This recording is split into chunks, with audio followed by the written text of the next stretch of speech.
ಎಲ್ಲದ ಹತ್ರಗೂ ನಮಸ್ಕಾರ. ಸ್ವಾಗತ ಪೊಲಿಟಿಕ್ಸ್ ಮಸಾಲ ದೋಸೆಗೆ. Putin welcome. ಪುಟಿನ್ ಅವರೇ ರಷ್ಯಾದಿಂದ ವೆಲ್ಕಮ್ ಟು ಇಂಡಿಯಾ. ಹೌದು, ಪುಟಿನ್ ಅವರು ಭಾರತಕ್ಕೆ ಬಂದಿಳಿದಿದ್ದಾರೆ ನಿನ್ನೆ ನವದೆಹಲಿಯಲ್ಲಿ. ಸೊ ಮೋದಿ ಅವ್ರನ್ನ ಭೇಟಿಯಾಗೋಕ್ಕೆ. ಸೊ ಫ್ರೆಂಡ್ಶಿಪ್ಪಲ್ಲಿ ಬಂದಿರೋಂಥದ್ದು ಪುಟಿನ್ ಅವರು. ಫ್ರೆಂಡ್ಶಿಪ್ಪಲ್ಲಿ ಬಂದಿರೋಂಥವ್ರು, ಬಿಸ್ನೆಸ್ ಮ್ಯಾಟ್ರಿಗಲ್ಲ, ಫ್ರೆಂಡ್ಶಿಪ್ಪಲ್ಲಿ ಬಂದು ಭೇಟಿ ಮಾಡೋಕ್ಕೆ ಬಂದಿರೋಂಥದ್ದು ಮೋದಿ ಅವ್ರನ್ನ. ಮೋದಿ ಅವರು ಪುಟಿನ್ ಅವರು ಇಬ್ಬರು ಕ್ಲೋಸ್ ಫ್ರೆಂಡು, ಅಣ್ಣ ತಮ್ಮ ಇದ್ದಂಗೆ ಅವರಿಬ್ಬರು. ಸೊ ಹಿಂಗಾಗಿ ಭೇಟಿ ಮಾಡಿದ್ದಾರೆ ಪುಟಿನ್ ಅವರು. ರಷ್ಯಾದಿಂದ ಬಂದಿದ್ದಾರೆ ಪುಟಿನ್. ಎಸ್, ಮೋದಿ ಅವ್ರನ್ನ ಭೇಟಿಯಾಗಿದ್ದಾರೆ ದೆಹಲಿಯಲ್ಲಿ. ಸೊ ಇದೊಂದು ಸಂತೋಷದ ವಿಚಾರ. ದೇವಸ್ಥಾನಗಳು, ಹಿಂದೂ ದೇವಸ್ಥಾನಗಳಲ್ಲಿ ಏನೇನಿದೆಯೋ ಕರ್ನಾಟಕ ಸರ್ಕಾರ, ಕಾಂಗ್ರೆಸ್ ಸರ್ಕಾರ ಮಾಡ್ತಾ ಇರೋದಂತೆ ಇದು ಒಂದು ಮಾಹಿತಿ ಬಂದಿದೆ. ಎಲ್ಲ ದೇವಸ್ಥಾನಗಳು, ಎಷ್ಟು ದೊಡ್ಡ ದೊಡ್ಡ ದೇವಸ್ಥಾನಗಳಿದೆ, ಎಲ್ಲ ಕಡೆಯಿಂದ ದುಡ್ಡುಗಳನ್ನ ತೊಗೊಂಡು ಅದನ್ನು ಚರ್ಚ್ಗೆ, ಮಸೀದಿಗೆ ಬಳಸ್ತಾ ಇದ್ದಾರೆ ಕಾಂಗ್ರೆಸ್ ಸರ್ಕಾರ ಅಂಥೇಳಿ ಒಂದು ಮಾಹಿತಿ ಬಂದಿದೆ ಕಣಪ್ಪ. ಎಲ್ಲ ಅಲ್ಲಿ ತೊಗೊಂಡು ದುಡ್ಡುಗಳು ಹಾಕ್ಬಿಟ್ಟಿದಾರಂತೆ. ಏನು ನಡೀತಾ ಇತ್ತು ಏನೋ ಗೊತ್ತಾಗ್ತಾಯಿಲ್ಲ ಕಣಪ್ಪ. ದೇವಸ್ಥಾನ ದುಡ್ಡು ತಗೊಂಡು ಚರ್ಚ್ ಮೇಲೆ, ಮಸೀದಿ ಮೇಲೆ ಹಾಕಿದಾರಂತೆ. ಒಬ್ಬರು ಮುಸ್ಲಿಂ ಮಹಿಳೆ ಎಷ್ಟು ಚೆನ್ನಾಗಿ ಅದ್ಭುತವಾಗಿ ಕನ್ನಡ ಮಾತಾಡಿದ್ದಾರೆ. ಆಮೇಲೆ ಟಿಪ್ಪು ಸುಲ್ತಾನ್ ಅವರ ಬಗ್ಗೆ ಒಂದು ಮಾತನ್ನ ಹೇಳಿದ್ದಾರೆ. ಏನಂತ ಅಂದರೆ, ಟಿಪ್ಪು ಸುಲ್ತಾನ್ ಅವರ ಉಂಗುರ ಯಾವುದೋ ದೇಶದಲ್ಲಿ ಹರಾಜಿಗಿಟ್ಟಿದ್ರಂತೆ. ಯಾವುದೋ ಬೇರೆ ದೇಶದಲ್ಲಿ ಟಿಪ್ಪು ಸುಲ್ತಾನ್ ಉಂಗುರನ ಹರಾಜಿಗಿಟ್ಟಿದ್ರಂತೆ. ಆ ಹರಾಜಲ್ಲಿ ಅದು ಎಷ್ಟೋ ಜನ ನೋಡಿದ್ರು, ಅದ್ರ ಬಟ್ ತೊಗೊಳ್ಳಿಲ್ಲ. ಎಷ್ಟೋ ಸಾವಿರಾರು ಕೋಟಿ ಕೊಟ್ಟು ಒಬ್ಬನ ಅದನ್ನು ಉಂಗುರ ತೊಗೊಂಡಂತೆ. ಯಾಕೆ ತೊಗೊಂಡಾಗುತ್ತಾ ನಿಮಗೆ? ಯಾಕೆ ತೊಗೊಂಡ್ರು ಅಂದರೆ, ಆ ಉಂಗುರದ ಮೇಲೆ, ಟಿಪ್ಪು ಸುಲ್ತಾನ್ ಅವರ ಉಂಗುರದ ಮೇಲೆ ರಾಮ್ ಅಂತ ಬರೆದಿತ್ತಂತೆ. ಆ ಉಂಗುರದ ಮೇಲೆ ರಾಮ ಅಂತ ಬರೆದಿತ್ತಂತೆ. ಎಷ್ಟು ಅದ್ಭುತವಾಗಿದೆ ನೋಡಿ. ಟಿಪ್ಪು ಸುಲ್ತಾನ್ ಅವರ ಉಂಗುರದ ಮೇಲೆ ರಾಮ ಅಂತಿತ್ತಂತೆ ನೋಡಿ. ಯಾಕಂದರೆ ಕಿತ್ಲಾಡೋದೆಲ್ಲ ಇಲ್ಲಿ ನಾವು ಏನಂದರೆ ರಾಜಕಾರಣಿಗಳು ಎಲ್ಲ ಇವ್ರನ್ನ ಕಿತ್ಲಾಡಿಸ್ಬಿಡ್ತಾರೆ. ಕರೆಕ್ಟ್ ಅಲ್ವೇನ್ರಪ್ಪ? ಕಿತ್ಲಾಡೋದು ನಾವು, ರಾಜಕಾರಣಿಗಳು ಗೆದ್ದು ಬಿಡ್ತಾರೆ. ಕರೆಕ್ಟ್ ಅಲ್ವಾ? ಅದಕ್ಕೆ ಕಿತ್ಲಾಡಬಾರ್ದು. ನಾವು ಭಾರತದ ಪ್ರಜೆಗಳು ಅನ್ನೋಂಥ ನಾವು ಬದುಕಬೇಕು, ಅದನ್ನು ಕಲಿಬೇಕು ಅಲ್ವೇನಪ್ಪ? ಇನ್ನು ಕಾರವಾರದಲ್ಲಿ ಅಪಾರ್ಟ್ಮೆಂಟ್ ಹತ್ರ ಚಿರತೆ ಕಾಣಿಸ್ಕೊಂಡಿದೆ. CC ಕ್ಯಾಮ್ರಾದಲ್ಲಿ ಬಂದಿದೆ. ಅದು ಮುಂಜಾನೆ ಹೊತ್ತು ಕಣಪ್ಪ. ಹೊರಗಡೆ ಬರಬೇಕೋ ಬರಬಾರ್ದೋ ಯೋಚನೆ ಮಾಡ್ತಾವ್ರ ಜನ, ಹಂಗಾಗ್ಬಿಟ್ಟಿದೆ. ಇನ್ನು ಕಾರವಾರದಲ್ಲಿ ಚಿರತೆ ಕಾಣಿಸ್ಕೊಂಡ್ಬಿಟ್ಟಿದೆ. ಯಾಕೋ ಪಾಪ ಪ್ರಾಣಿಗಳಿಗೆ ಒಳಗಡೆ ನೀರು ಊಟ ಸರಿಯಾಗಿ ಆಹಾರ ಸಿಗ್ತಾರೆ ಅನ್ನೋ ಕಾಡಲ್ಲಿ ಎಲ್ಲ ರೋಡಿಗೆ ಬರ್ತಾವ್ರೆ ಕಣಪ್ಪ. ಅವು ಸಿಟಿಗಿಳಿದು ಬಿಟ್ಟಾವೆ ಅಲ್ವಾ? ಪಾಪ ನೀರು ಊಟ ಸರಿಯಾಗಿ ಸಿಕ್ಕಿದ್ರೆ ಅವ್ಯಾಕೆ ಬರ್ತಾವೆ ಹೊರಗಡೆ ಅಲ್ವಾ? ಸರಿ ಬಿಡ್ರಿ, ಇದಕ್ಕೊಂದು ಭದ್ರತೆ ಮಾಡಬೇಕು ಖಂಡಿತ ಫಾರೆಸ್ಟ್ ಡಿಪಾರ್ಟ್ಮೆಂಟ್ ಅವರು.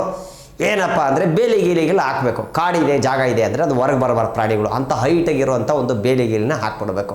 ಚೈನಾದಲ್ಲಿ ನಡೆದಂಥದ್ದು ನೋಟ್ಗಳನ್ನ ಎಣಿಸ್ಬೇಕು. ಹೆಂಗೆ ನಾವೆಲ್ಲ ಏನು ಮಾಡ್ತೀವಿ, ನೀರು ಹಚ್ಬಿಟ್ಟು, ಎಂಜಿಲ್ ಹಚ್ಬಿಟ್ಟು ನೋಟ್ನ ಹೆಂಗೆ ಎಣಿಸ್ತೀವಿ, ಕಟ್ ನೋಟು. ಆದರೆ ಇಲ್ಲಿ ನಮ್ಮ ಭಾರತ ದೇಶದವನು, ಎಲ್ಲ ದೇಶದಿಂದ ಸುಮಾರು ದೇಶದಿಂದ ಬಂದಿದ್ದರು, ನಮ್ಮ ಭಾರತ ದೇಶದ ಹುಡುಗ ಒಬ್ಬನು ಗೆದ್ದಿದ್ದಾನೆ. ದುಡ್ಡು ಎಣಿಸೋದ್ರಲ್ಲಿ ನಂಬರ್ 1 ಸ್ಥಾನವನ್ನು ಪಡೆದಿದೆ ಭಾರತ ದೇಶ.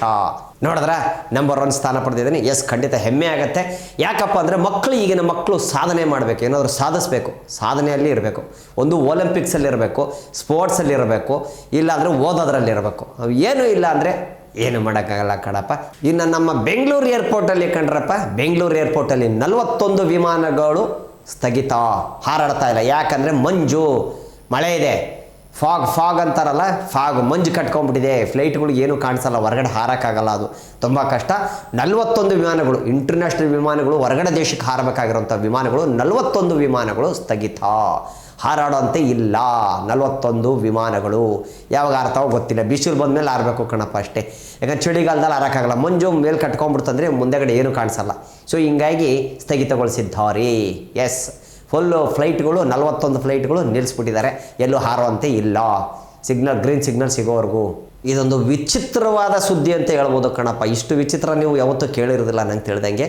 ಉತ್ತರ ಕೊರಿಯಾದ ಕಿಮ್ ಜಾನ್ ಗೊತ್ತಲ್ಲ, ಬಾಂಬ್ ಇಟ್ಕೊಂಡು ಎಲ್ರಿಗೂ ರಿಮೋಟ್ ಇಟ್ಕೊಂಡು ಎದುರಿಸ್ತಿರ್ತಾನೆ. ಬ್ಲಾಸ್ಟ್ ಮಾಡ್ಬಿಡ್ತೀನಿ ಅಂತ. ಅವನ ಹತ್ರ ಇರೋಂಥ ಬಾಂಬು ಯಾರ ಹತ್ರನೂ ಇಲ್ಲ, ಯಾವ ದೇಶದಲ್ಲೂ ಇಲ್ಲಂತೆ. ಅಷ್ಟು ದೊಡ್ಡ ಬಾಂಬನ್ನ ಇಟ್ಟಿದ್ದಾನೆ. ಇಡೀ ಅರ್ಧ ದೇಶನೇ ಹೋಗ್ಬಿಡ್ತೈತೆ, ಒಂದು ದೇಶನೇ ಬ್ಲಾಸ್ಟ್ ಮಾಡಿಬಿಡ್ಬೋದು, ಅಷ್ಟು ಪವರ್ಫುಲ್ ಆಗಿರೋದು ಕಿಮ್ ಜಾನ್ ಹತ್ರ ಐತೆ. ಅವನು ಎಲ್ಲರಿಗೂ ರಿಮೋಟ್ ಇಟ್ಕೊಂಡು ಎದುರಿಸ್ತಾ ಇರ್ತಾನೆ. ಅಂಥವನು ಆ ದೇಶ ಪ್ರವಾಹ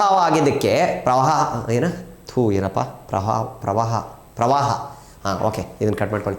ಪ್ರವಾಹ ಆಗಿದ್ದಕ್ಕೆ, ಮಳೆ ಬಂದು ಏನು ಮನೆಗಳು ಎಲ್ಲ ಏನು ಮುಳುಗ್ಬಿಟ್ಟಿದೆಯೋ, ಹಿಂಗಾಗಿ 30 ಜನ ಅಧಿಕಾರಿಗಳಿಗೆ ಗಲ್ಲು ಶಿಕ್ಷೆಯನ್ನು ಕೊಟ್ಟಿದ್ದಾನೆ.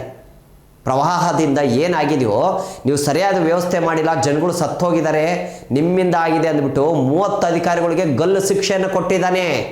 ಏನೂ ಮಾಡಿಲ್ಲ, ಅವ್ರು ತಪ್ಪು, ವ್ಯವಸ್ಥೆ ಸರಿಯಾಗಿ ಮಾಡಿಲ್ಲ. ಮಳೆ ಬಂದಿದ್ದಕ್ಕೆ ಮುಳುಗ್ತು, ಪ್ರವಾಹ ಆಗಿದ್ದಕ್ಕೆ ಎಲ್ಲ ಮುಳುಗೋಗ್ಬಿಟ್ಟಿದೆ, ಮಳೆ, ಜನಗಳು ಸತ್ರು ನಿಮ್ಮಿಂದ ಅಂದ್ಬಿಟ್ಟು 30 ಜನ ಅಧಿಕಾರಿಗಳಿಗೆ, ಸರ್ಕಾರಿ ಅಧಿಕಾರಿಗಳಿಗೆ ಗಲ್ಲು ಶಿಕ್ಷೆಯನ್ನು ವಿಧಿಸಿದ್ದಾನೆ ಕಿಮ್ ಜಾನ್ ಉತ್ತರ ಕೊರಿಯಾದಲ್ಲಿ. ಏನ್ರಿ ಇದು ಯಪ್ಪ ಈ ಥರ ನಮ್ಮ ದೇಶದೊಳಗೆ ಬಂದ್ಬಿಡ್ತಂದ್ರೆ ಎಲ್ಲ ಸರಿ ಹೋಗ್ಬಿಡ್ತದೇನೋ ಅಲ್ವಾ. ಇಲ್ಲ ಬಿಡಿ, ಇಲ್ಲ ಹಾಕೊಳ್ಳಲ್ಲ, ನಾವೇ ಹಾಕೋಬೇಕು, ಹಾಕೊಂಡ್ರೆ ಉರುಳು ಅಲ್ವಾ. ನಾವೇ ಹಾಕೋಬೇಕು, ನಾವು ಕಷ್ಟವನ್ನು ನೋಡ್ಬಿಟ್ಟು ಅಷ್ಟೇ, ಇನ್ನೇನಿಲ್ಲ.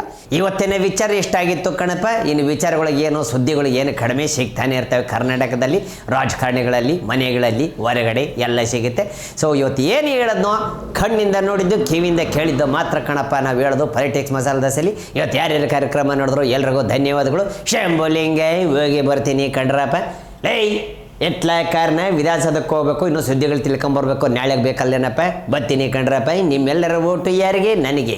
ನಿಮ್ಮೆಲ್ಲರ ಓಟು ಯಾರಿಗೆ? ನನಗೆ. ನಿಮ್ಮೆಲ್ಲರ ಓಟು ಯಾರಿಗೆ? ನನಗೆ. ಬರ್ತೀನಿ ಕಂಡ್ರಪ್ಪ. ಶಂಭುಲಿಂಗ ಬರ್ತೀನಿ ರಪ್ಪ. ನಿಮ್ಮ ಆಶೀರ್ವಾದ ಹಿಂಗೆ ಇರಲಿ.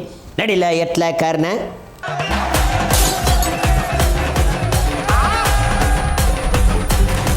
ಕ್ಷಣ ಕ್ಷಣದ ಸುದ್ದಿಗಳಿಗಾಗಿ ಫ್ರೀಡಂ ಟಿವಿ ಸಬ್ಸ್ಕ್ರೈಬ್ ಮಾಡಿ, ಲೈಕ್ ಮಾಡಿ ಹಾಗೂ ಫಾಲೋ ಮಾಡಿ. ಹೊಸ ಸುದ್ದಿಗಳ ನೋಟಿಫಿಕೇಶನ್ಗಾಗಿ ಬೆಲ್ ಐಕಾನ್ ಮೇಲೆ ಕ್ಲಿಕ್ ಮಾಡಿ.